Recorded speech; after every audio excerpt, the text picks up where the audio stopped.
Tout de suite, évidemment, nous prenons la direction du Pas-de-Calais qui n'en a pas terminé avec ces inondations historiques qui ont touché une soixantaine de communes. Quand ils le peuvent, les sinistrés commencent à nettoyer, mais de nouvelles pluies, vous l'avez entendu, sont annoncées. Et ils craignent donc aussi la suite. À Arques, ce matin, Henri Dreyfus, Marine Der et Fabrice Maillard. Depuis 48 heures, Marie ne rentre pas dans sa brasserie sans un pincement au cœur. Sa cave est totalement inondée. Il lui faut évacuer l'eau, mais elle hésite encore. À quoi bon là pour l'instant, en fait? À quoi bon pour l'instant? Parce qu'on sait pertinemment peut-être qu'il va y avoir une autre montée des eaux, quoi, en fait. Ces pompiers de l'Oise, arrivés ce matin, l'ont incité à ne pas rester inactifs.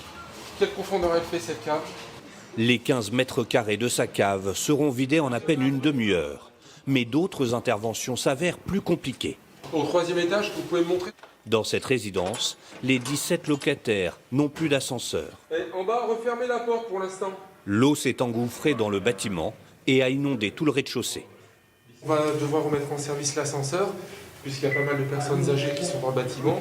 Et pour remettre en service l'ascenseur, il faut qu'on assèche absolument toute l'installation. Pour Maxime, 85 ans, l'escalier n'est pas envisageable. Pour moi, c'est plus vivable. Sans ascenseur, c'est pas vivable. Surtout quand il y a 3 étages. Arques et ses 10 000 habitants se remettent à peine de ces inondations historiques. Toi, tu fais les groupes électrogènes. Et puis nous, on va aller vérifier que la machine tourne bien. Cette unité de pompage mobile vient d'être installée par la sécurité civile. Elle rejette le surplus d'eau du fleuve dans le canal à quelques mètres. Ah, ça va, c'est parfait là. C'est parfait, on reste comme ça. La pompe fonctionne jour et nuit. Elle tranquillise des riverains encore choqués. On peut se dire que c'est rassurant dans le sens que si l'eau part dans le canal, il y aura peut-être des maisons qui ne seront pas inondées. Toute la semaine, il va encore pleuvoir. Heureusement qu'il y a ça pour rassurer un peu les gens. De nouvelles averses sont attendues dès cet après-midi. Le Pas-de-Calais devrait donc repasser rapidement en vigilance rouge pour les crues. Et oui, des volumes d'eau impressionnants dans ce département du Pas-de-Calais. Il est tombé l'équivalent de 3 mois de pluie en seulement une semaine. Les maires, les élus se retrouvent en première ligne. Il faut tout organiser. L'aide, le nettoyage. À Edigneul-les-Boulognes, Sébastien Ambert et Bora Girbas. Le maire d'Edigneul-les-Boulognes revient dans la mairie après les inondations de ces derniers jours. Son bureau est recouvert de boue. Mais on n'a plus rien, plus d'ordinateur. Donc l'organisation, les payes ou des choses comme ça, va falloir s'organiser. Les payes et puis l'administration, toute l'administration, la mairie pour des documents. L'urbanisme, tout ça, tout est bloqué pour l'instant. 2 adjointes le rejoignent pour faire un premier point et les problèmes s'accumulent. Justement, on m'a informé qu'on ne pouvait pas consommer l'eau. Ouais. Ah bon? Parce que à cause de la liane, c'est plus public. Je vais appeler le directeur de Veolia pour faire un point sur l'eau. Le maire est attendu pour une réunion avec les autres élus du secteur pour organiser la logistique. Isabelle, la première adjointe, prend le relais.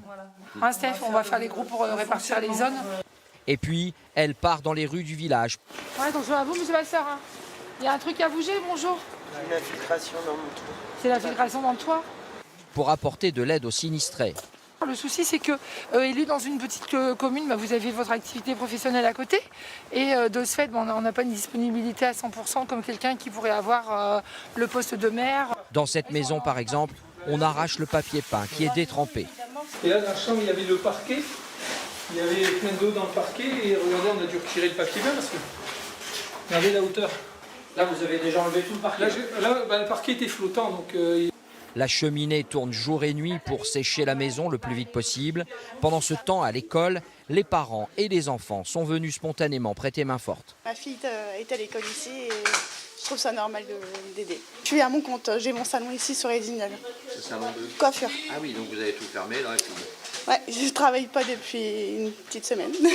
Je viens aider. Pourquoi? Pour donner de l'aide et comme ça on s'en sortira mieux. Mais l'école ne rouvrira pas tout de suite. Les enfants seront scolarisés dans d'autres communes pendant encore quelques jours. Et quand on survole la zone, on mesure l'ampleur des dégâts. Encore beaucoup d'eau dans les champs. sur les routes, des paysages méconnaissables, l'image de notre journaliste Fabrice Hamzel ce matin. Des zones industrielles sont aussi inondées, des entreprises se retrouvent à l'arrêt et des centaines de salariés au chômage partiel. Vincent Lameau et Max Ragazzi. Nettoyer, effacer les traces le plus vite possible. Depuis tôt ce matin, les salariés de cette imprimerie s'entraident, tentent de remettre en état leur entreprise.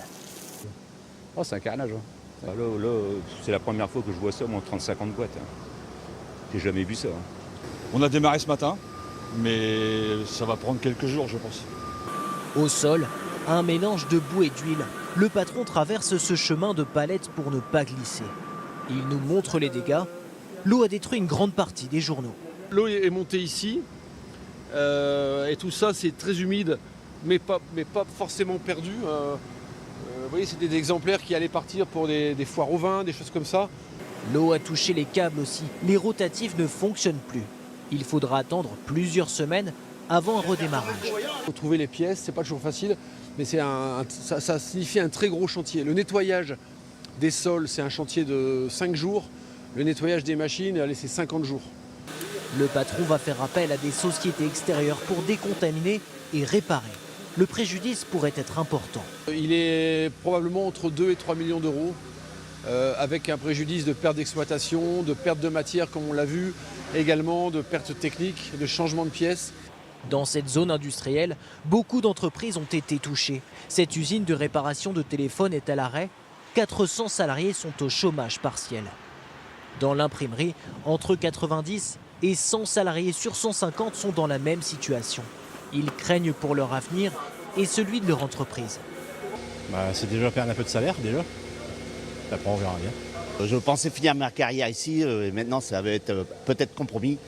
Tous scrutent la météo par peur de connaître de nouvelles crues. Et ce matin, 2 ministres se sont rendus sur place. Gérald Darmanin a annoncé qu'une commission se réunira mardi prochain pour déclarer l'état de catastrophe naturelle.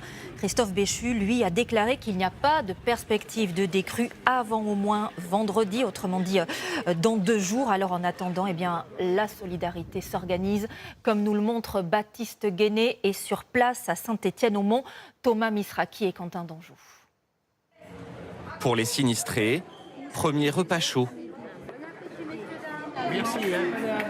Depuis 2 jours. On n'avait plus de chauffage, plus d'électricité, plus rien, quoi. Alors depuis lundi soir, on avait froid, quoi. Dans la commune, chacun met la main à la pâte.